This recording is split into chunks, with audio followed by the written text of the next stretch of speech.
안녕하십니까. 예. 자, 그러면 이제 오늘 정보입니다. 이제 제가 드리는 강의는 정보를 드리는 그런 시간입니다. 그래서 한번 어떤 내용들인지 살펴보도록 하겠습니다. 먼저 첫 번째 드려야 할 정보는 고등학교의 선택에 대한 이야기입니다. 자, 고등학교를 이제 선택을 해야 되겠죠. 여기 중3 학생들은 아마 이제 다 선택이 끝났고 이제 결과만 기다리시면 되겠지만 중1, 중2 학생들 같은 경우에는 고등학교를 앞으로 어떻게 선택하지 이런 이제 고민에 빠지게 될 것입니다. 아마 15 살, 16 살에 오는 첫 번째 인생의 선택입니다. 그동안의 초등학교랑 중학교는 그냥 내가 살고 있는 동네에 가까운 곳에 가면 됐는데 고등학교는 그렇지가 않다는 거죠. 그리고 종류도 또 상당히 다양하고요. 이 관련된 영상은 그 중학 프라임에 보시면 몇 개 찍어 놓은 게 있으니까 한번 참고해 보시고요. 그다음에 두 번째 선택인데 요게 이제 굉장히 중요한 선택입니다. 바로 이제 인문 계열과 자연 계열에 대한 이 선택. 이게 고등학교에 가서 이제 선택을 해야 되는 부분인데 우리 부모님 세대 때는 고등학교 2 학년 올라갈 때 담임 선생님이 불러 놓고 "너 문과 갈래? 이과 갈래?" 이렇게 인제 얘기하셨죠. 근데 지금은 법적으로는 문과와 이과가 없습니다. 근데 대학교가 문이과가 나눠져 있어요.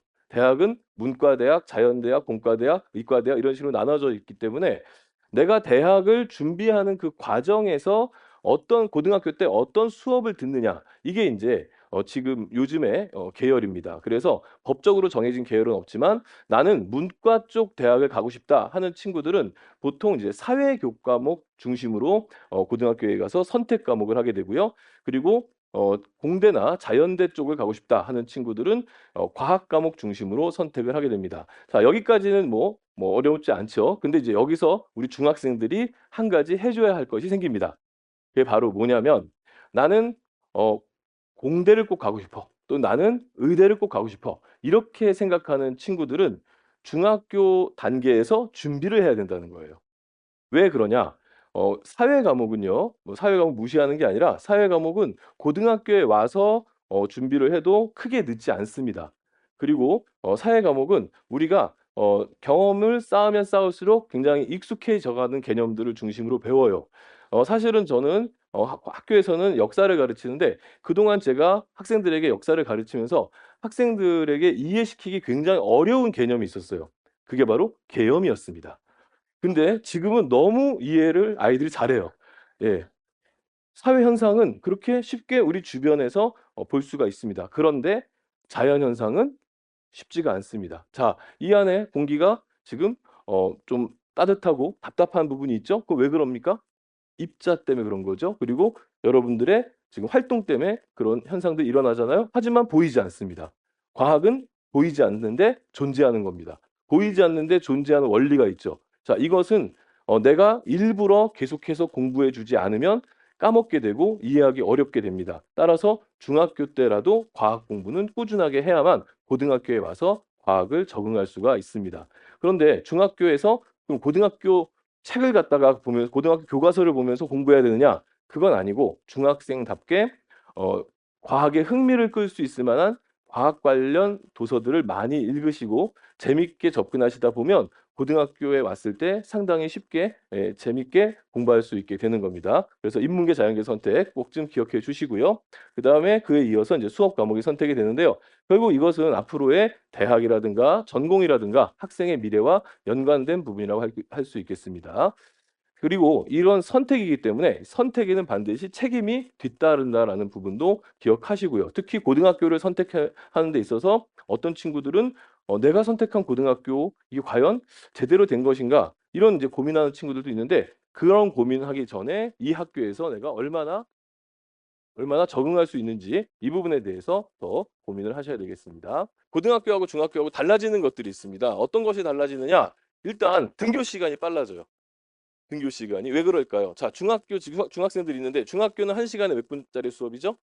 45분 수업입니다. 고등학교는 50분 수업이에요. 그러니까 하루에 똑같이 6 시간 6 교시 7 교시를 한다 하더라도 고등학교가 요구하는 시간이 좀 더 많다 보니까 아침에 조금 일찍 등교를 합니다. 우리 중학생들 각오하셔야 돼요.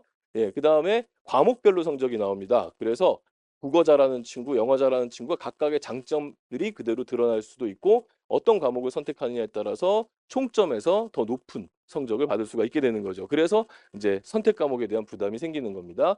그다음에 수능과 내신 둘 다 준비해야 됩니다. 이게 이제 학생들에게는 상당한 부담이 되겠는데 그건 뒤에 가서 말씀드리겠고요.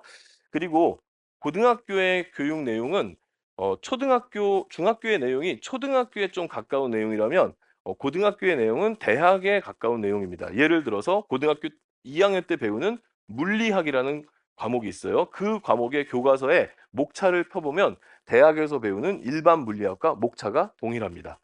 약간의 내용만 순화돼서 나왔을 뿐이지 동일한 내용을 배운다는 거죠. 그래서 대학 수준으로 간다. 특히 대학교 입장에서는 고등학교에서 이런 공부들을 충분히 해서 예를 들어 대학에 기계공학과가 있다. 그러면 고등학교 때 물리학 공부를 충실하게 해서 대학에 와서 바로 적응할 수 있는 친구, 이런 친구들을 찾으려고 하는 겁니다. 그래서 내용 자체가 좀 수준이 올라가게 되고요. 그리고 마지막에 학원 의존만으로는 감당하기가 어려울 만큼의 아주 공부 습관이라든가 아주 좋은 어떤 태도들이 만들어져야만 고등학교에 와서 잘 적응할 수가 있습니다. 자, 그러면 고등학교는 어떤 종류가 있는가? 일단 고등학교는 크게 영재학교, 전기학교, 후기학교 이렇게 세 개로 나눕니다. 자, 전기학교가 좋고 후기학교가 안 좋고 이런 것은 아니고요. 자, 이 가운데 이제 영재학교는 특별학교입니다. 자, 영재학교는 그 지원 자격 자체가 독특합니다. 자, 영재학교의 지원 자격은 중학생이면 됩니다. 중학교 1학년이라도 영재성을 인정받으면 영재고등학교에 입학할 자격이 주어집니다. 실제로 영재고에 응시할 수 있고 영재성 테스트를 통과해서 붙으면 다닐 수 있게 되는 거죠. 근데 이제 중학교 1학년 학생이 아무리 똑똑해도 일반적으로는 보통 이제 고등학생들하고 이제 학교를 다니는 거기 때문에 여러 가지로 문제가 발생을 해서 또 이제 그 고등학생 형들하고 같이 막 프로젝트 하고 이러면 힘들 수 있잖아요. 그럼 막 엄마도 보고 싶고 막 이러잖아요. 그래서 요즘에는 중학교 마치고 보내는 경우가 일반적이고 학교 이름 뒤에는 영재학교라는 표현을 쓰지 않고 과학고등학교라는 이름을 씁니다. 자, 그리고 이제 전기학교, 후기학교가 있는데요. 전기학교에 이제 과학고등학교가 있고요. 그 밖에 이제 특성화고등학교, 마이스터고 이런 학교들이 있습니다.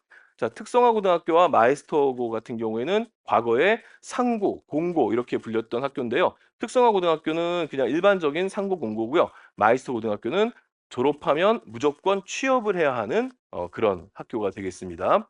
그리고 이제 후기 학교에는 외고, 국제고의 특목고가 있고 이제 일반고가 있는데 일반고에는 과학을 중점으로 가르치는 과학 중점 학교가 있고요. 그리고 자율형 공립고등학교라고 해서 자공고라고 불리는 학교가 있습니다. 그리고 농어촌 자율학교라는 게 있는데 농어촌 자율학교는 농어촌에 있는 일반고인데 아무래도 농어촌에 있는 일반고들 중에서 몇 개 학교들이 지정됐거든요. 그 학교는 주변 지역에 인구가 거의 없어요. 그래서 전국에서 학생들이 와서 이제 공부하는 그런 그렇게 공부할 수 있게끔 만든 그런 학교입니다. 농어촌 자율학교 같은 경우는 좀 조용한 환경에서 어떤 세상의 유혹에서 벗어나서 공부하고 싶은 친구들한테 아주 도움이 됩니다. 그래서 공주에 있던 어느 농어촌 학교는 그 명문대학을 아주 많이 보내는 학교인데 그 학교 주변에는 최고의 유흥시설이 교문에서 20분 걸어가야 되는 편의점이랍니다.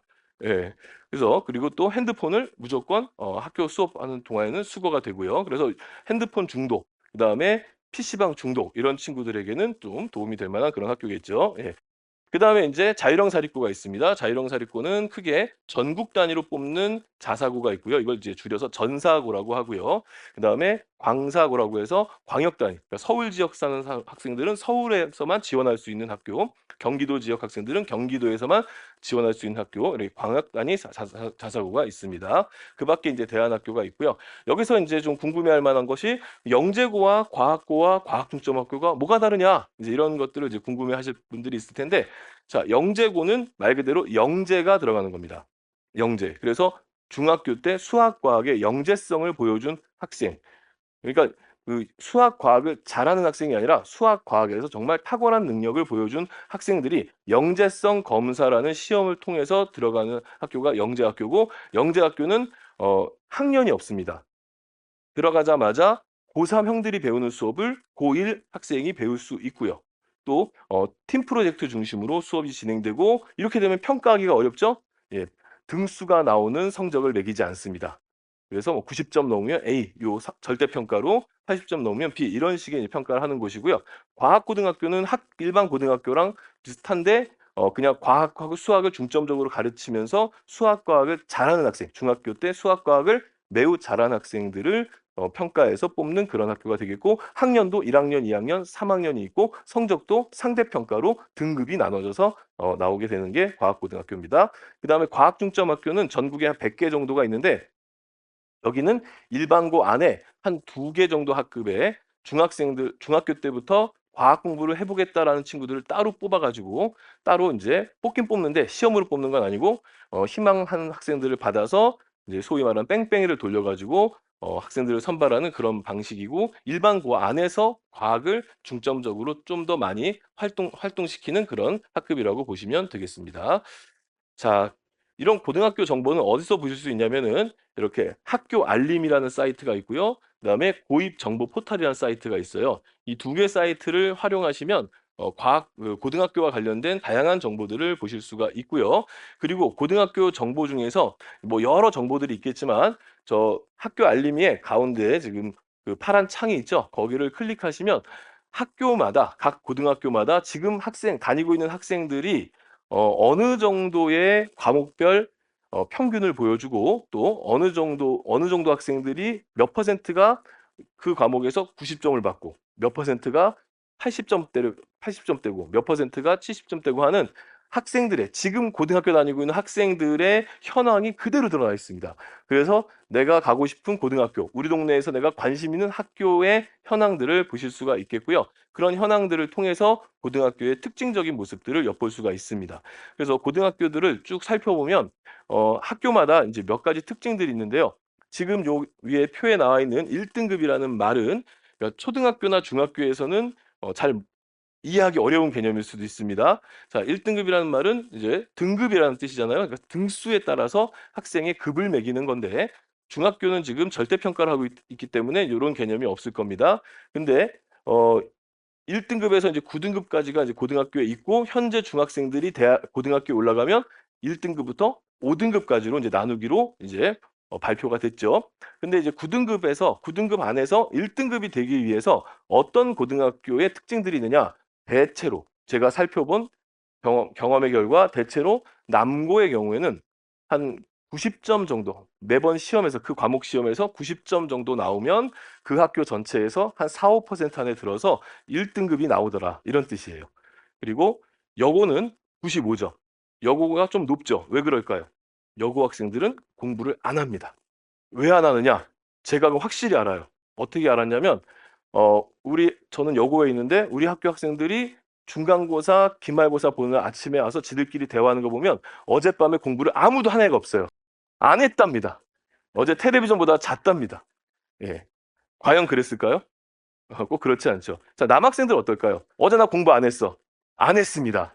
정직합니다. 예. 예, 그런 특징들이 있습니다. 자, 그리고 남고의 경우에는 평균이 조금 여고보다 낮은 경우가 있고 그리고 편차가 좀 벌어지는 경향성들이 있어요. 편차라고 하는 것은 상위권 그룹과 하위권 그룹의 격차를 의미하게 되는데 아무래도 어 다는 그렇지 않겠지만 일부 남학생들 중에서는 중2 때 걸린 병을 못 고쳐 가지고 '공부를 안 하거나 못하는 것이 남자다움이다.' 이렇게 생각하는 친구들이 있어요. 예, 그런 친구들 때문에 하위권이 형성이 좀 되는 경우들이 있는데 물론 이제 학교에 따라서는 좀 많이 다릅니다. 이제 좀 어 약간 희화화산 얘기가 되겠고요. 하지만 여고에 비하면 편차가 큽니다. 그러니까 남학생들은 숙제 안 내는 친구들이 실제로 있지만 여학생들은 숙제도 내고 숙제 내면 기본 점수는 나오고 기본 점수가 나오면 하위권의 점수들이 높기 때문에 상위권하고 편차가 줄어들고 요런 현상들이 있고요. 그리고 인제 아무래도 공학의 경우에는 뭐 이성 교제 같은 것들이 또 있을 수가 있잖아요. 그리고 보통 인제 남고에서의 학폭은 인제 활극, 예, 옥상으로 따라와 뭐 이런 활극. 여고에서의 학폭은 약간 음모론 뭐 이런 거 서스펜스. 자, 남녀공학 어떨까요? 남녀공학은 치정극에 가깝습니다. 그래서 이제 그러다 보니까 인제 공부에 신경 안 쓰는 학생들 또는 사랑의 쓴맛을 보고 좌절한 학생들 요런 학생들이 이제 하위권을 집단적으로 형성하기 때문에 편차가 좀 벌어지는 그런 경향들이 있습니다. 반면에 인제 소위 말하는 어 비평준화 학교 내지는 특정 지역에서 공부 잘하는 학교들이 몇 개 이제 있는 그런 데를 우리가 교육특구라고 하는데 그런 경우에는 편차가 굉장히 적고 평균도 높고 등급 따기도 만만치 않다. 소위 학생들 이야기로는 뭐라 그래요? 내신 따기 힘든 학교라는 표현을 쓰게 되죠. 그리고 특목 자사고를 보면은 편차가 거의 벌어지지 않아서 1-2점의 차이를 가지고 등급이 완전히 갈리는 이런 경향들을 보여주게 됩니다. 그래서 내가 갈 학교가 어떤 학교인지에 대해서 생각을 해 보고 진학을 준비하셔야 돼요. 그래서 인제 기준을 하나 좀 드리겠습니다.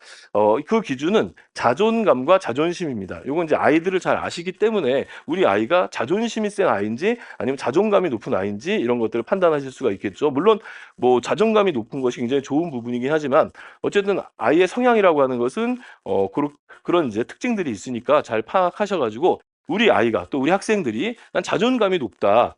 그러니까 자존감이 높기 때문에 나는 얼마든지 자신 있고 나보다 공부 잘하는 친구들이 있다는 것에 대해서 나는 거기에 대해서 불편한 게 아니라 '나보다 이 부분을 잘하는 친구가 있네. 그럼 나는 저 친구보다 요런 부분을 더 잘할 수 있어.' 이러면서 그 잘하는 학생들 속에서 자기의 위치를 찾고 자기 관리할 수 있는 친구들 이런 친구들은 내신 경쟁이 치열한 학교를 가는 것도 괜찮습니다.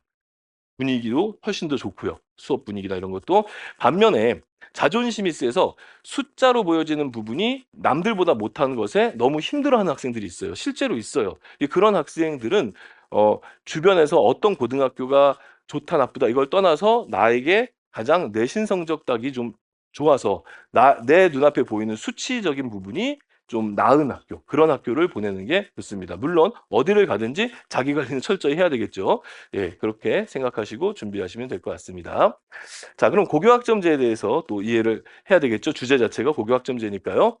고교학점제는 사실은 이제 여러 이제 변화들이 있는데 고교학점제의 변화는 학점이라는 개념을 먼저 아셔야 되겠죠. 학점은 별거 없습니다. 그냥 우리 부모님들 대학교 다닐 때 학점 아시죠? 주당 3시간 들으면 3학점, 4시간 들으면 4학점 그겁니다. 그래서 주당 32학점이 수업으로 진행됩니다. 그러니까 수업 시간이에요. 그래서 예를 들어 지금 국어가 지금 4번 들었네요. 그쵸? 4번 들었으니까 국어가 몇 학점이에요? 4학점짜리 수업이에요. 4학점. 이렇게 해서 한 학기에 그 32시간의 수업이 진행이 되고 한 학기 한 주에 32시간 진행이 되면서 17번이 이제 진행이 되는데요. 그래서 이제 고렇게 진행되면 32학점을 이수하게 되는 거고 그래서 한 학년에 2학기니까 64학점 그리고 총 3년치 지나면 192학점의 수업을 이수하고 졸업을 하게 되는 겁니다. 그래서 192학점이 안 되면 원래 졸업이 안 되는 그런 상태인데 그래서 졸업에 대한 이런 개념들이 있어요. 그래서 보시면은 아이고 죄송합니다. 그래서 이제 졸업에 대한 개념들이 보시면 출석을 3분의 2 이상 해야 되고 성취도 I가 대학으로 말하면 F학점입니다. 그래서 F학점이 아닌 성취도 I 이상의 학점을 받아야 학점으로 인정되고 192학점을 다 이수하면 졸업이 가능한 그런 개념입니다. 그럼 이런 개념을 왜 만들었느냐? 어려운 거 아닙니다. 간단합니다. 학생들의 인구가 줄었기 때문에 그래요. 학생이 줄었다. 그러니까 인구가 줄었다. 이건 무슨 문제냐면 기존에는 인구가 우리나라의 경쟁력이었어요. 그래서 이 인구가 많기 때문에 어느 정도 학생들이 좀 도태돼도 고등학교 과정에서 고등학교 공부를 제대로 못해도 아무 문제가 없었어요. 왜? 나머지 사람들이 너무 많아서 그들이 이 사회를 지탱했으니까. 즉 우리 부모님 세대들은 80만 명 정도가 한 해에 태어났고 그중에 50%가 도태된다 하더라도 나머지 40만이 남아 있잖아요. 근데 지금 아이들이 얼마큼 태어납니까? 40만 태어납니다. 그러니 여기서 50%가 도태가 되면 나라 경쟁력이 엉망이 되겠죠. 따라서 어느 누구도 도태시켜서는 안 된다. 그래서 모든 학생을 고등학교 이상은 잘 마칠 수 있게끔 해야 된다. 그럼 학생들이 고등학교를 잘 마치지 못하는 이유는 뭐냐? 재미없어서다. 그러니까 국영수 위주의 수업만 해서는 학생들이 너무 재미없어 하니까 다양한 수업을 만들어 줘서 학생들이 고등학교를 재밌게 다니게 하자 해 가지고 제주도의 한 고등학교를 대상으로 실험을 합니다. 그리고 학생들에게 물었습니다. "너희들이 수업을 국영수 수업을 듣지 않는다면 그 시간에 딴 것을 배울 수 있는데 뭐 배우고 싶니?" 했더니 뭘 했냐면 학생들이 "사진 수업을 배우고 싶다."라고 한 거예요.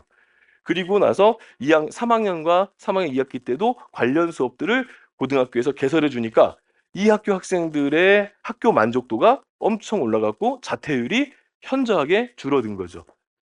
그러면 우리가 학생들에게 재밌는 수업을 만들어 줘서 그 수업을 찾아다니면서 이수시키게 하면 '학생들이 고등학교를 대부분 졸업하겠구나. 잘 마치겠구나.' 이런 판단하에서 고교학점제라는 개념이 나온 겁니다. 그러면은 그 각 교과에서 뭐 해야 돼요? 각 교과에서는 이렇게 많은 선택 과목들을 만들어 줘야죠.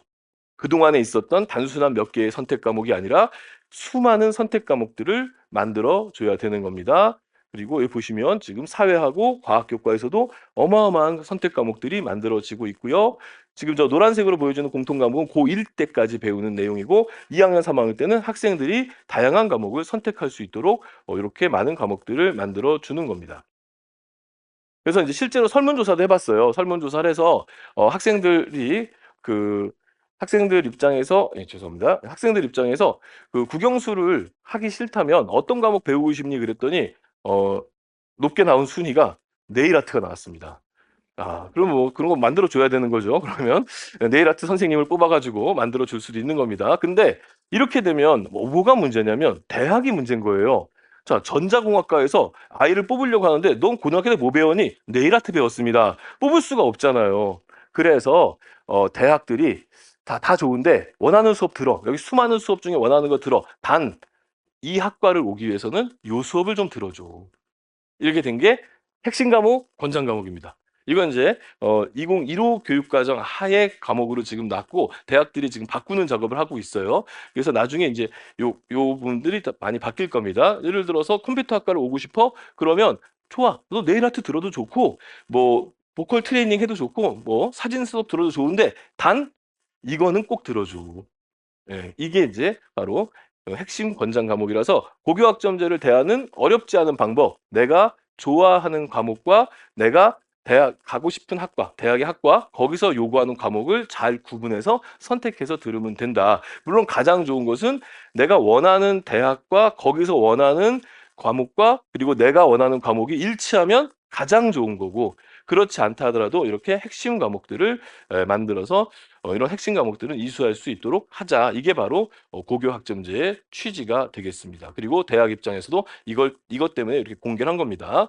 자, 그래서 이제 많은 과목들이 많은 학과들이 많은 과목들을 지정하고 있다는 점을 체크해 두시면 될 것 같아요. 네, 다음 장면도 보실까요? 예. 다 찍으셨으면 또 다음 장면. 예, 뭐 어차피 이거 다 책자로 나와요. 예, 그리고 찍어 가신 거 집에서 잘 안 보시더라고요. 예. 자, 그다음에 인제 또 하나 문제가 있는데 문제가 하나 있습니다. 근데 뭐 어떤 문제가 있냐면 학생들에게 이제 많이 가르쳐야 되잖아요. 그러다 보니까 지금까지는 하나의 과목을 학년으로 해서 1 학기, 2 학기 두 번 나눠서 가르쳤거든요. 그래서 예를 들어 사회문화라는 과목이 있으면 요게 4 학점짜리 과목인데 1 학기 때 2 학점, 2 학기 때 2 학점 이렇게 이수해서 가르쳤어요, 학생들을. 근데 요렇게 하다 보니까 학교 입장에서 학생들에게 최대한 많은 과목을 제시해 줘야 되는데 고게 좀 불편했어요. 그래서 고교학점제로 바뀌면서는 무조건 한 학기에 한 과목씩 가르치게끔 돼 있습니다. 자, 그래서 사회문화가 인제 제목을 사회와 문화로 이름을 바꿨고요. 왜 바꿨는지는 모르겠지만 하여간 이름을 바꿨고요. 그리고 4 학점 그대로 유지가 되는데 한 학기에 배워야 됩니다. 그리고 한 학 1 학기에 들어도 되고 2 학기에 들어도 되고 고등학교는 이 과목을 개설시켜 줄 때 학생이 원하는 학기에 들을 수 있도록 또 자유롭게 개설을 시켜 줘야 됩니다. 자, 근데 이제 여기서 문제가 있어요. 어떤 문제가 있느냐? 교과서가 거의 안 바뀌었습니다. 그러니까 교과서의 분량이 유지가 돼 있어요. 그 사회문화가 예를 들어 사회문화 교과서가 현재 200 페이지인데 사회와 문화도 200 페이지예요. 그러면 어떤 문제가 생길 수 있냐면 어 사회문화 학년제로 운영이 됐을 때는 1 학년 그러니까 한 학 이제 중간고사 그러니까 1 학기 중간고사 범위가 50 페이지. 그다음에 1 학기 기말고사 범위가 50 페이지, 2 학기 때 50 또 기말고사 50 해 가지고 200 페이지를 가르치는데 자, 이렇게 학기제가 되면 어떻게 돼요? 학기제가 되면 중간고사 100 페이지, 기말고사 100 페이지. 학습 분량이 많아집니다.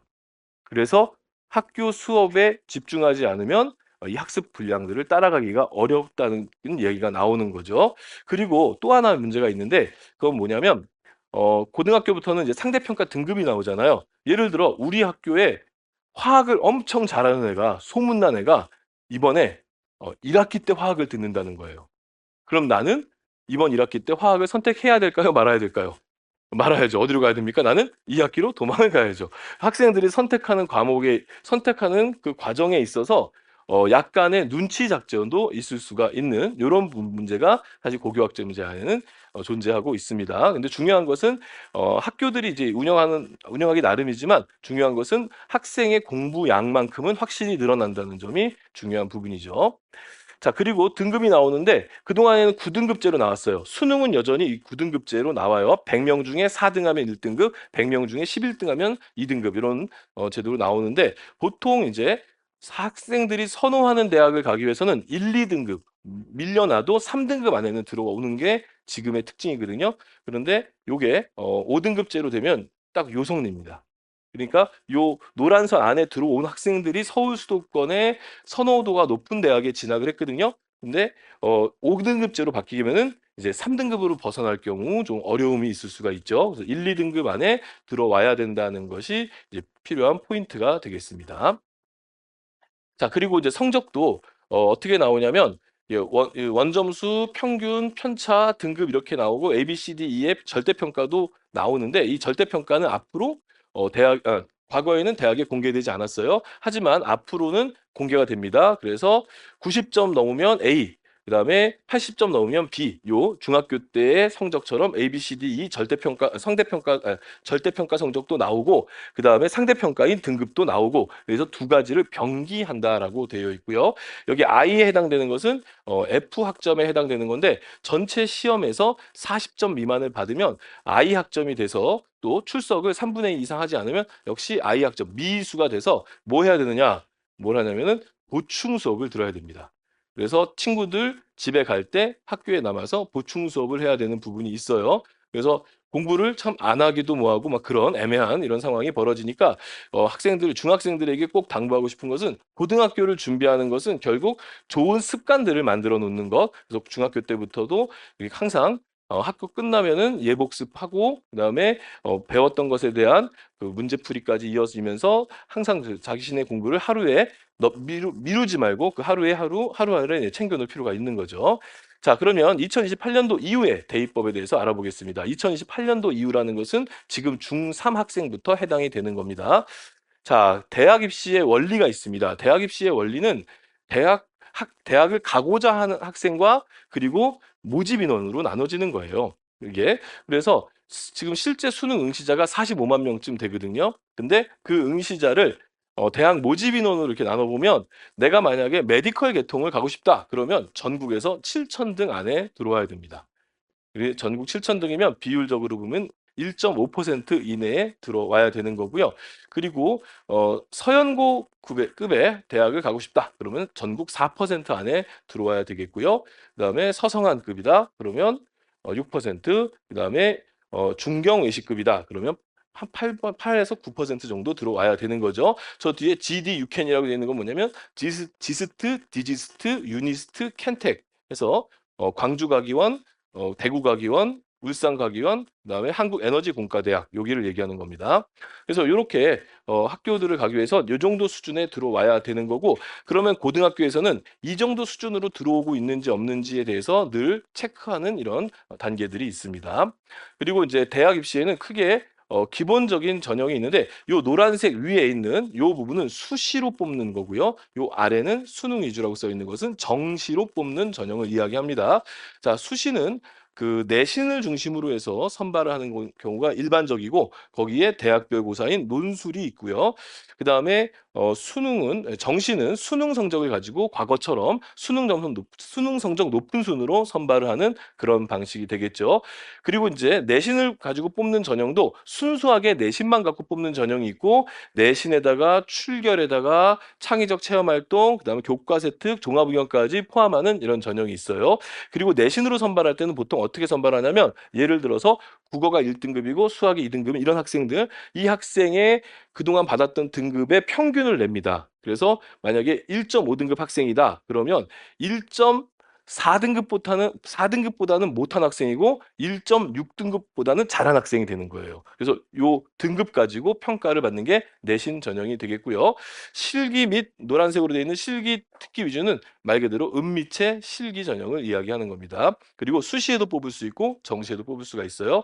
그러면 모집 인원이 어떻게 되느냐? 모집 인원을 보시면 가장 많은 지금 고등학교 2학년 입시까지가 지금 나온 건데요. 가장 많은 비율은 내신만 가지고 뽑는 저 비율이 가장 높습니다. 이것은 바뀌지 않습니다. 그리고 이제 종합 전형이 한 20, 논술이 3, 그다음에 이제 실기가 7, 그다음에 정시가 한 18%쯤 되는데 자, 이것만 보면은 내신을 잘 딸 수 있는 학교를 가는 게 맞는 것처럼 보이죠. 하지만 좀 더 생각을 달리할 부분이 있고요. 먼저 여기서 하나 먼저 생각할 것이 있는데 여기 실기 위주를 한번 보겠습니다. 8.1, 8.1, 7.7 점점 줄어드는 모습을 볼 수가 있죠. 실제로 고등학교에 가면 어떤 아이들이 있냐면 고등학교에서 열심히 해보려고 해요. 열심히 해보려고 하다가 결국 내신도 그다음에 모의고사 보니까 수능도 자신이 없어요. 너무 지친 마음에 노래방 가서 노래를 했더니 노래방 기계가 나보고 가수를 하래요. 아, 내가 음악에 소질이 있구나. 그러면 나의 이 음악 소질과 내신 성적을 합해서 실기 전형으로 음대를 가보는 게 어떤가 이렇게 생각하는 친구들이 있어요. 자, 한번 거기에 대한 이야기를 해보겠습니다. 먼저 학생들이 굉장히 선호하는 대학 중에 하나인데요. 이 대학의 그 실기 전형을 한번 보겠습니다. 실기로 뽑는 학과들이에요. 예술과 체육. 그런데 체육을 한번 볼까요? 체육의 체육학과. 체육학과를 보면 저 지역균형이라고 써 있는 표현이 있죠. 저것은 내신으로 뽑는 교과 전형을 의미하는 겁니다. 그리고 레오 르네상스 전형, 학생부 종합 전형이고요. 쭉 보면 실기 전형에 한 명도 없어요. 체육학과인데 근데 놀랍게도 뭐가 있냐면 6명을 뭐로 뽑냐면 논술로 뽑습니다. 즉 글쓰기로 뽑는다는 얘기죠. 그러니까 이 대학은 뭐예요? 글을 잘 쓰면 달리기를 잘할 수 있다. 이런 이야기가 되는 거죠. 그래서 이렇게 뽑죠. 근데 더 충격적인 게 있습니다. 쭉 옆으로 가시면 정시인데요. 정시에도 실기가 없습니다. 특히 태권도 학과 보실까요? 태권도 학과 23명을 수능 성적만 가지고 뽑습니다. 자, 마찬가지인 거죠. 수능 잘 보면 달이 올라간다. 이런 뜻이 되는 거예요. 자, 그리고 실용음악과가 있습니다. 실용음악과 전체에서 가장 힘든 전공이 뭐냐면 보컬입니다. 보컬은 3명 정도 뽑는데 그 포스트 모던 학과라고 써 있는 저 학과가 바로 그 실용음악과예요. 근데 보컬 3명을 뽑는데 경쟁률이 어마어마합니다. 근데 놀랍게도 노래는 수능 잘 본 애가 노래를 잘한다라고 믿었던 이 학교는 2명은 아예 수능으로만 뽑고 있습니다. 자, 이뿐만이 아닙니다. 홍익대학교 미대 비실기를 뽑습니다.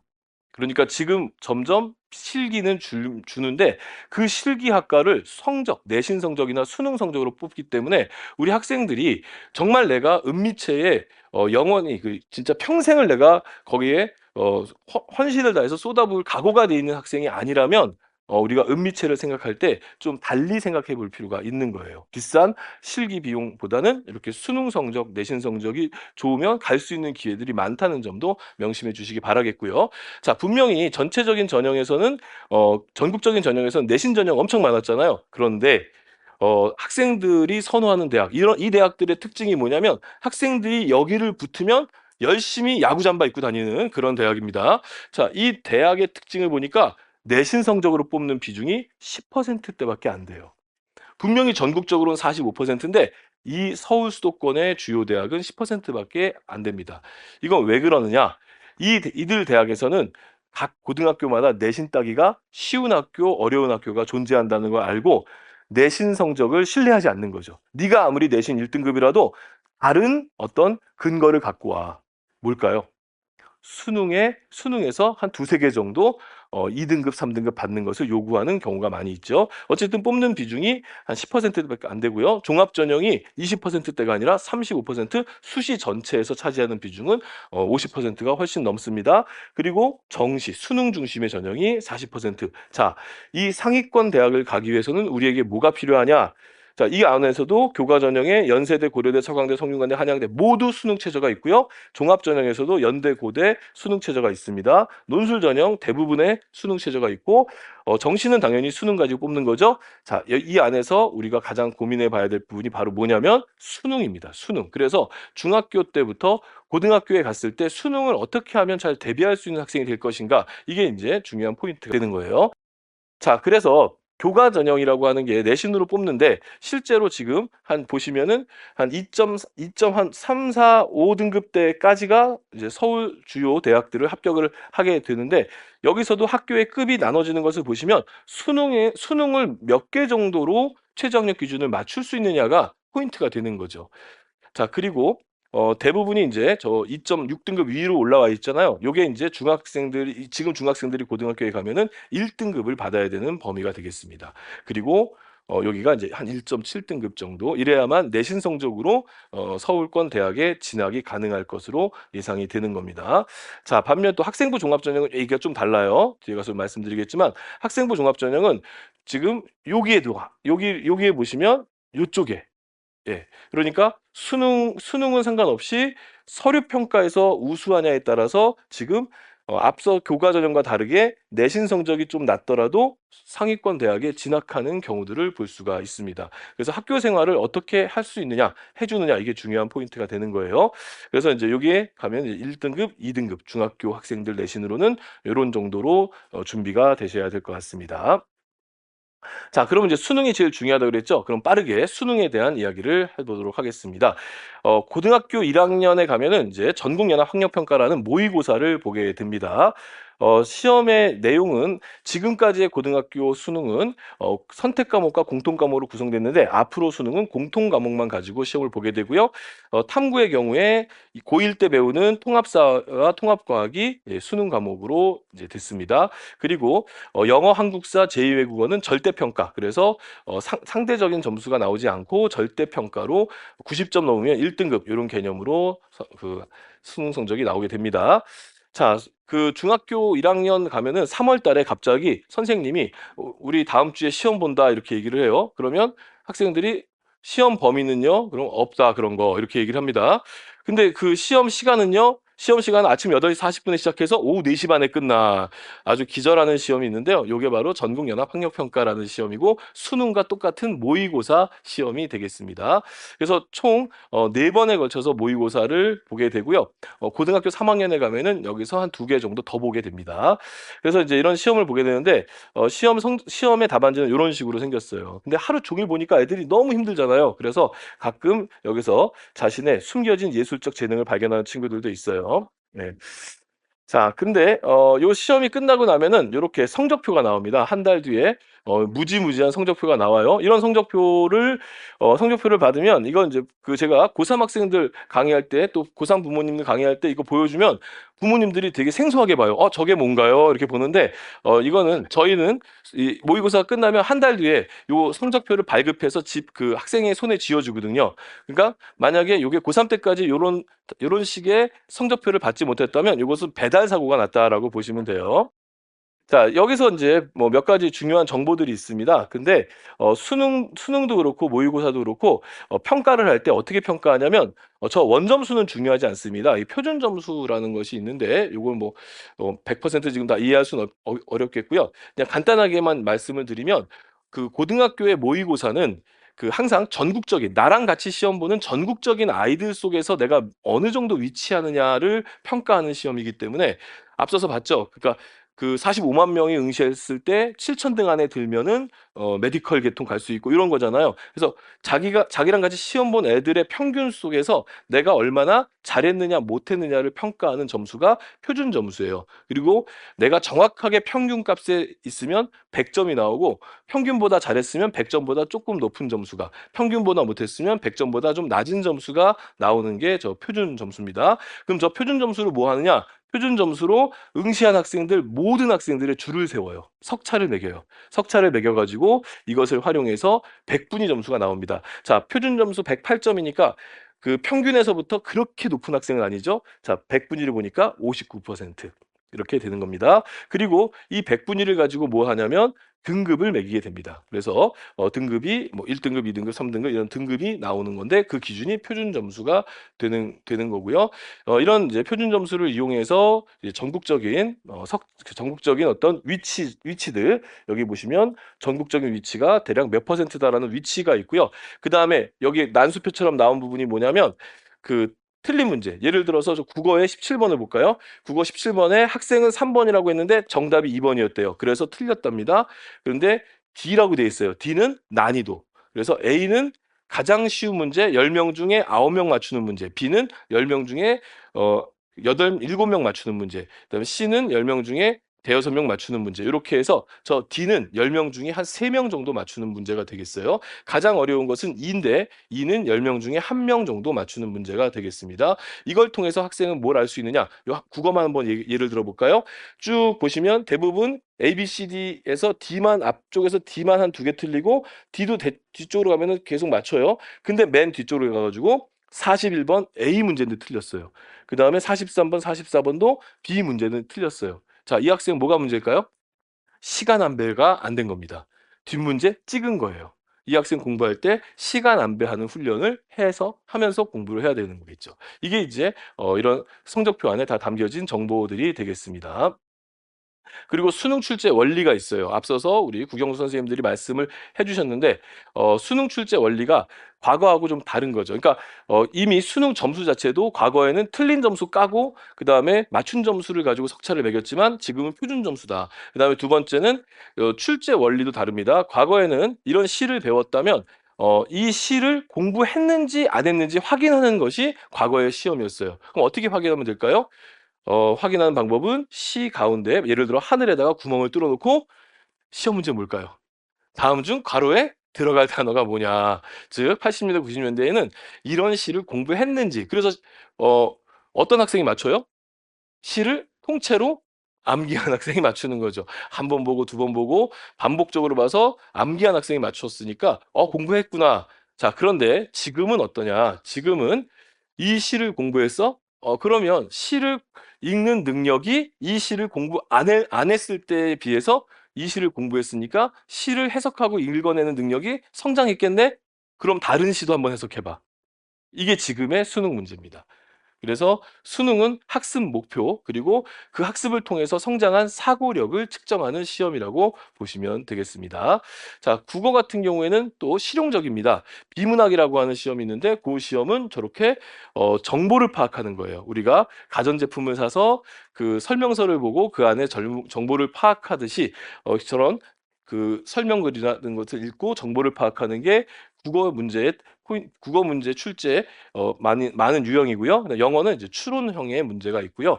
사회 같은 경우에는 문제 자체를 추론합니다. 그러니까 저 앞에 다음 두 사례의 공통점으로 도출할 수 있는 이런 표현이 있죠. 발문이라고 하는데 발문을 읽어가지고는 무슨 문제인지를 몰라요. 중간에 제시문을 읽어야만 그 다음에 이 문제가 뭔지 알고 그래서 제시문을 통해서 문제를 유추하는 게 사회탐구 문제고요. 그 다음에 과학탐구 문제 같은 경우에는 지금 보다시피 어떤 그 과, 과학 보고서 같은 거죠. 이런 보고서 같은 것들을 해석하는 능력들을 이제 평가하는 시험이 주류를 이루고 있습니다. 그래서 이런 이제 수능 시험이 되겠다라는 거고요. 그 다음에 이제 학생부 종합에 대해서도 좀 알아보도록 하겠습니다. 결국 포인트는 수능과 학생부 종합이에요. 결국 이 두 가지고 고등학교에 입학하면 가장 먼저 고민하셔야 될 게 학생부 종합전형입니다. 자, 학생부 종합전형은 과거에는 뭐 여러 가지 얘기가 있었어요. 그러니까 어떻게 뽑느냐, 뽑는 방법을 모르니까 어떤 일이 있었냐면 실제로 2011년도에 나왔던 그 신문 기사입니다. 거기에 뭐라고 나왔냐면 일반 고등학교 8등급 학생이 연세대 수시의 문을 뚫었다라는 제목의 기사가 있었어요. 근데 그 기사의 내용을 보면 일반고에 8등급 정도 하는 공부를 좀 못하는 하위권에 속한 학생인데 이 학생이 나비를 너무 좋아해서 나비 채집을 했고 그걸 가지고 학술 자료까지 만들었고 이 학술 자료집을 자기가 만든 학술 자료집을 연대에다가 보낸 거예요. 그리고 연대는 그 자료를 보고 학생이 너무 독특하니까 면접 대상으로 뽑은 다음에 면접을 했는데 정말 이 학생의 똑똑함을 알고 합격을 시켰던 그런 사례가 있었습니다. 뉴스가 크게 난 거죠. 얼마나 자극적입니까? 물론 이제 이 학생도 굉장히 그 불만이 있었다고 해요. 왜냐하면 본인은 8등급이 아니라 7등급이었답니다. 근데 이제 전국적으로 8등급 학생이 돼버린 거죠. 자, 이런 기사가 나오니까 결국에 각 고등학교들이 자, 그럼 우리도 뭐라도 잡자. 제가 나비를 잡았으면 우린 사마귀라도 잡자. 이러면서 이제 고등학교들이 프로그램으로 막 승부를 걸기 시작한 거죠. 그래서 지금 대학교 4학년 뭐 좀 더 위에 한 20대 후반 요 아이들은 고등학교에서 프로젝트를 엄청나게 많이 했어요. 근데 이게 의미가 없는 거죠. 왜? 고등학교는 공부하는 곳이 원칙이잖아요. 그래서 공부하는 쪽으로 포인트를 바꿔 나가기 시작해서 지금은 어떻게 되느냐? 다른 거 보지 말고 생활기록부에 나와 있는 세 가지만 평가하자. 고등학교 올라가면 생활기록부가 중학교랑 똑같이 생활기록부가 작성되는데 고등학교 생활기록부는 학업 역량, 진로 역량, 공동체 역량 요 세 포인트로 대학이 평가를 합니다. 그리고 요 가로는 뭐냐? 고등학교에 가서 학업 역량을 성장시킨 학생이 우수한 학생이다. 고등학교에 가서 진로 역량을 공동체 역량을 성장시킨 학생이 우수한 학생이라고 해서 요 세 가지를 보는 겁니다. 이것은 중학생들이 고등학교를 선택하는 목적이 돼요. 고등학교 기준이 돼요. 자, 나는 어떤 고등학교를 선택할 것인가? 내가 그 고등학교 갔을 때 나의 학업 역량, 진로 역량, 공동체 역량을 성장시켜줄 고등학교를 찾는 거예요. 자, 고등학교는 왜 존재하느냐? 우리 학교에 들어온 학생들이 3년 동안 학업 역량, 진로 역량, 공동체 역량이 성장되길 바라면서 학교가 운영되는 거예요. 그래서 이것은 기준이 될 수 있습니다. 일반적인 기준. 자, 이 가운데서 제일 중요한 것이 뭐고 또 학생이 스스로 할 수 있는 게 뭐냐? 딱 한 가지가 있습니다. 굉장히 많은 내용이 나와 있지만 학생이 스스로 할 수 있는 것은 바로 학업 성취안의 원점수입니다. 이게 제일 중요합니다. 원점수가 뭘까요? 바로 중간고사, 기말고사 때 받는 내 점수, 시험 봤을 때 받는 내 점수가 원점수입니다. 자, 간단하게 말해서 공부 잘한다는 게 뭐예요? 저 친구 공부 잘해. 무슨 뜻이에요? 시험 잘 봤다. 성적이 좋다. 시험 성적이 높다. 이거잖아요. 즉 원점수예요. 대학도 마찬가지입니다. 누가 공부 잘하나 보면 점수가 높은 학생 1번입니다. 등급이 높은 학생은요. 등급이 높은 것은 어쩔 수 없어요. 등급은 학교마다 다르니까. 근데 점수는 본인의 노력이죠. 자, 이 원점수를 높이는 방법은 뭐냐? 결국 원점수를 그 중간고사, 기말고사는 누가 출제하죠? 해당 선생님이 출제하니까 어떻게 해야 돼요? 그 선생님의 수업을 잘 들어야 된다. 중학생들에게 꼭 하고자 하는 얘기입니다. 학교 수업을 잘 들어라. 이것이 이렇게 돼야만 고등학교 와서도 그 잘 듣는 버릇이 이제 잘 생기는 거죠. 자, 수업이라는 단어가 있습니다. 수업 무슨 뜻일까요? 수업. 숫자는 던지다, 주다라는 뜻입니다. 주다. 우리 인수인계하다 할 때 그 숫자입니다. 업은 뭐냐? 업은 여기서 지식입니다. 수업은 선생님이 지식을 주는 시간이에요. 학생에게 지식을 주는 겁니다. 자, 그러면 학생은 그 수업을 받기 전에 내가 오늘 1교시에 국어가 들었어요. 1교시 국어 수업이 그 국어 수업의 내용을 아직 학생은 모르죠. 그 지식을 모르죠. 나한테는 아직 그 지식이 없는 거예요. 그러면 그 학생의 상태는 어떤 상태입니까? 두 글자로 지식이 없는 상태, 무식한 상태인 거죠. 무식. 근데 선생님이 수업을 줬어요. 지식을 줬어요. 그 내가 그걸 받았어요. 그 학생은 어떤 상태가 되는 거예요? 유식한 상태가 되는 거죠. 자, 중학교 3년 동안 우리 학생들 몇 번에 유식해질 수 있는 기회가 생길까요? 무려 3,000번입니다. 3,000시간의 수업을 합니다. 고등학교 3,000시간의 수업을 합니다. 그래서 우리 학생들은 중고등학교를 거치면서 6,000시간의 유식해질 수 있는 기회를 매일매일 제공받는 거예요. 그리고 생각해 보세요. 매일매일 그 지식들을 내 것으로 만들었다면 똑같이 고등학교 입학할 때에 중학교 입학할 때 고등학교 입학할 때 같은 출발점에 있다 하더라도 그 3년 뒤의 차이가 얼마나 커지는지를 생각해 보셔야 되는 거죠. 그러니까 수업이 이렇게 중요합니다. 그리고 최근에 또 수업이 중요한 이유가 하나 있습니다. 학생들의 수업 분량, 학업 내용이 너무 많다고 해서 어떤 조치를 취했냐면 교과서를 줄여라 했어요. 근데 교과서를 줄여라 했는데 이 교과서 아까 우리나라 교과서가 대학에 가깝다고 그랬습니다. 고등학교는 각 그 대학의 연구자들이 내가 연구한 건 교과서에 들어가야지. 내가 연구한 건 들어가야지. 이래서 죄다 내용이 들어 있어요. 그러니까 분량은 줄여야 되고 그다음에 내용은 못 줄이고 어떻게 했을까요? 해당 용어의 설명을 줄여버렸습니다. 그래서 지금 고등학교 교과서는요, 독하기 어려워요. 수업을 들으셔야 돼요. 이것 때문이라도. 그래서 수업을 잘 듣고 이것을 내 걸로 만드는 작업을 해야 되겠죠. 그것을 우리는 복습이라고 합니다. 복습. 그래서 복습을 잘해야 돼요. 근데 복습하라 그러면 했대요. 어떻게 했어? 수업 끝나고 한 번 봤대요. 수업 끝나고 한 번 본 게 복습이 아닙니다. 복습은 완전히 내 것으로 만들어서 선생님께 들은 내용을 다른 친구들에게 전달까지 해줄 수 있는 수준, 확실하게 알 때까지 하는 것이 복습이고, 이를 통해서 수능과 내신을 동시에 대비해야 되는 겁니다. 만약에 복습하다가 떠오르지 않는다. 그럼 어떻게 하면 좋을까요? 선생님께 찾아가야 되겠죠. 그럼 선생님이 내가 수업 시간 알려줬는데 넌 왜 또 찾아와? 이렇게 얘기할 사람이 없습니다. 선생님의 머릿속에는 이 친구가 내 수업을 듣고 궁금증을 갖네. 선생님의 머릿속에 그 아이가 각인됩니다. 선생님이 그 아이가 선생님 머릿속에 각인되면 선생님은 그것을 어떻게 표현해 줄까요? 생활기록부상에 적어줍니다. 그게 교과세 특입니다.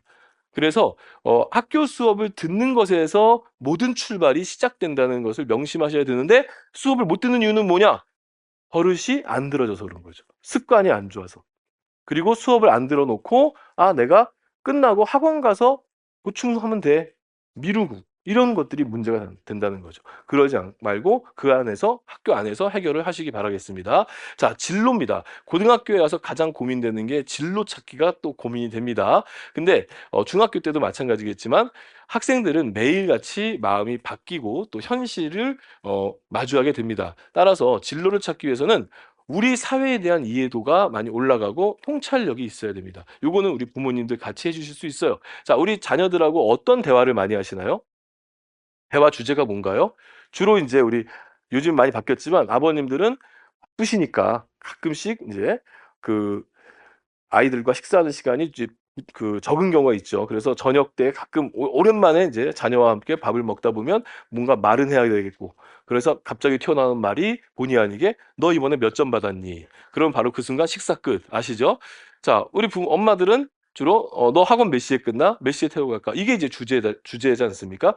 그리고 아니면 이제 뭐 별거 아닌 이웃 친구들 뭐 뒷담화 이런 것들이 이제 주로 주제인데, 그러지 마시고 그런 주제들을 좀 넓혀 보세요. 뭐 예를 들어서 트럼프가 당선됐는데 여기에 대해서 아빠는 요렇게 이렇게 생각하는데 너 혹시 너 여기 관심 있게 봤어? 요즘에 일어나고 있는 이런 일련의 상황에 대해서 엄마 아빠는 이렇게 생각하는데 넌 어떻게 생각해? 한번 물어보세요. 처음에는 쑥스럽고 어색해도 조금 해보면 금방 아이도 잘 적응하고 따라옵니다. 그러니까 대화의 주제들을 좀 많이 가져가시는 게 학생들의 통찰력을 키우는 데 좋고요. 결국 통찰력을 키워야만 우리 사회에서 잘 되고 있는 분야에 내가 참여할 것인지, 아니면 우리 사회에서 잘 안 되고 있는 분야에 내가 참여해서 그 부분을 잘 되게 할 것인지에 대한 명확한 자신의 진로가 나오고요. 진로를 찾을 때는 남의 이야기보다는 스스로가 중요합니다. 자기 주도성이 굉장히 중요하다는 거죠. 좀 더 쉽게 얘기하면 이겁니다. 요즘에 이공계가 취업이 엄청나게 잘 된다, 이런 소문 많이 들으셨을 거예요. 그런데 이공계에 대한 관심이 없고, 아니면 이공계 과목들, 뭐 물리, 화학 이런 과목들에 관심이 없거나 잘 못하는 친구들은 옆에서 아무리 그 분야가 취업이 잘 된다 해도 본인에게 안 맞을 수 있어요. 근데 그런 친구들이 주변 이야기만 듣고 어 이런 이공계 쪽을 준비하는 선택을 하다 보면 오히려 공부에 흥미를 잃고 좌절하는 케이스들도 많이 있습니다. 그러니까 본인 스스로 잘할 수 있는 것이 무엇인가를 생각해 보는 것도 필요하겠습니다. 그다음에 공동체 역량입니다. 공동체 역량에서는 두 가지만 얘기할게요. 긍정적인 에너지가 넘쳐야 됩니다. 우리 학생들 제발 뭐 하자 그러면 내가 먼저 하겠습니다라고 하는 사람이 돼야 돼요. 반장할 사람 제가 반장하겠습니다. 조장할 사람 제가 해보겠습니다 해야 돼요. 왜? 아무것도 안 하면 아무 일도 일어나지 않습니다. 자, 반장을 하잖아요. 친구들이 날 뽑아줘요. 회장으로 날 뽑아줬어요. 근데 얘네들이 내 말을 안 들어요. 그러면 이제 머릿속에서 여러 가지 생각을 하죠. 쟤들은 왜 내 말을 안 들을까? 그 다음 단계, 인간은 원래 저런 것일까? 철학적인 아이가 돼버립니다. 자, 아무것도 안 하면 아무 일도 일어나지 않지만 내가 학급 회장을 함으로써 나에게 오는 성장이 있는 거예요. 그래서 적극적으로 하시고요. 그 다음에 근면상식. 고등학교에서의 질병 결석은 그렇게 도움이 되지 않습니다. 물론 이제 과거처럼 저희 사촌 누나는 연탄가스를 마시고 거의 좀비 상태가 됐는데 큰어머니가 애를 업고 가가지고 학교에 등교를 시켰어요. 그래서 12년 개근상 받았거든요. 지금도 자랑이에요. 근데 지금 그렇게 하라는 게 아니라 조금만 몸이 안 좋으면 학교 안 가겠다고 하는 친구들이 있어요. 특히 코로나 겪으면서 그런 부분들이 많은데 대학에서 굉장히 불편해합니다. 그리고 실제로 질병 결석이 심각해서 중병에 해당되면 그 생활기록부 비고란에다가 그 질병명을 써주게 돼 있어요. 그러면 그게 없다. 그럼 얘는 그냥 아파서 그냥 쪼끔만 몸이 안 좋아도 학교 안 가는 친구가 되겠죠. 그러니까 그래서는 안 된다는 거죠. 그래서 1 년에 뭐 1-2번 정도 정말 아파서 질병 결석 질병직을 할 수 있겠지만 가급적이면은 근면한 학생의 모습을 보여주는 게 좋다라는 겁니다. 자, 그래서 이거를 점수화시키는 거예요. 이렇게 30점, 40점 이렇게 점수화시켜서 학생을 선발한다라는 그런 뜻이니까 참고만 하시고요. 자, 그리고 학폭 반영 대학이 고등학교는 많습니다. 자, 중학교에서의 학폭은 무조건 안 되는 거지만 중학교에서 학폭은 요즘에 보면은 뭐 유명한 사람이 되면 그다음에 문제가 되더라고요. 근데 고등학교에서 학폭은 대입에 직접적인 영향을 끼치게 되니까 이거 학폭 연루되면 감점하는 이런 대학들의 리스트입니다. 자, 그리고 서울대학교 같은 경우는 지금 중3들을 위해서 입시안이 만들어졌는데요. 그게 뭐냐면 두 가지인데요. 수시에서는 면접을 강화하겠다가 입시안이고요. 그다음에 정시에서는 수능만 가지고 뽑지 않고 정시인데도 불구하고 학교 생활 기록부를 같이 보고 뽑겠다. 이게 지금 보관으로 나와 있으니까 이거 확정된 게 아니니까 그냥 참고하시기 바라겠습니다. 자, 이제 정리해 보겠습니다. 학교 안에서 학교 또 외부 수업 안에서 수업 밖에서 그다음에 개인 활동으로 이어지는 요 세 가지 구성으로 돼 있어요. 고등학교 생활이라고 하는 것은 물론 중학교도 똑같습니다. 그랬을 때 고등학교는 특히 수업 밖 활동이 상당히 보장이 되거든요. 그래서 수업 안과 수업 밖 활동들을 통해서 자신의 미래를 좀 준비하고 특히 복습하는 과정을 통해서 배웠던 내용들에 대한 철저한 그 복기 이런 것들이 필요하겠습니다. 자, 99년도에 수능 만점 받은 학생의 자신의 이야기입니다. "몸 바쳐 학교 수업을 따라갔다." 이게 포인트인 거죠. 아까도 계속 강조를 드리지만. 그리고 잘 싫어하는 과목이 있다면 왜 이런 과목이 있는지에 대해서 생각해 보고 공부를 해 보려고 노력했다라는 거고요. 너무 오래되신 분이죠. 그렇죠? 지금 여기 부모님 세대 중에 있을 것 같은데요. 그래서 재작년에 만점 받은 학생을 한번 보겠습니다. 자, 이 학생 "수업에 집중하였다. 알 때까지 복습하였다." 이게 이제 이야기 계속 강조드리는 부분이 되겠습니다.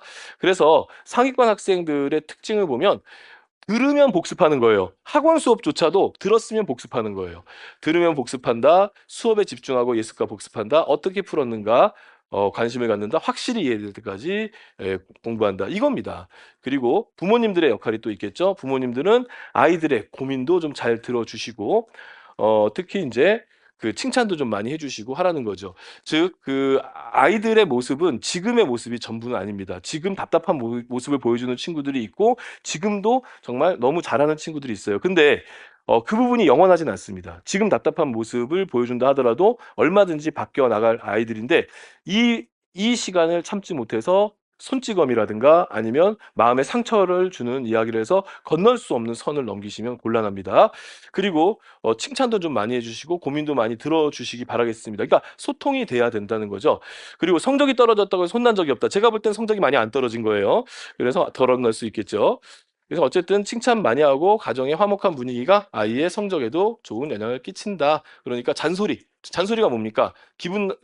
당연히 해야 될 얘기를 기분 나쁘게 하는 게 잔소리죠. 잔소리보다는 칭찬과 소통으로 해결을 해 달라라는 그런 뜻입니다. 그리고 학생들에게는 루틴을 만드는 것이 좋다. 그러니까 운동 선수들이 준비 운동하듯이 앞서서 보니까 뭐 영어 단어 외우는 게 너무 힘들고 이렇게 고민하는 친구들이 있는데 그런 것들을 하루아침에 뭔가를 다 한꺼번에 하기보다는 매일같이 꾸준하게 해 주는 것이 좋다. 이런 습관들을 중학교 때부터 들여놓으면 고등학교에 와서 완전 성공합니다. 그래서 고등학교는 수능과 내신이 두 가지가 동시에 진행되기 때문에 꾸준한 수능 공부와 그리고 내신 시험을 앞둔 중간고사, 기말고사, 내신 계획 이런 것들이 병행돼야 돼요. 그래서 이런 꾸준히 수능 준비를 하는 루틴을 만들어 보시기 바라겠습니다.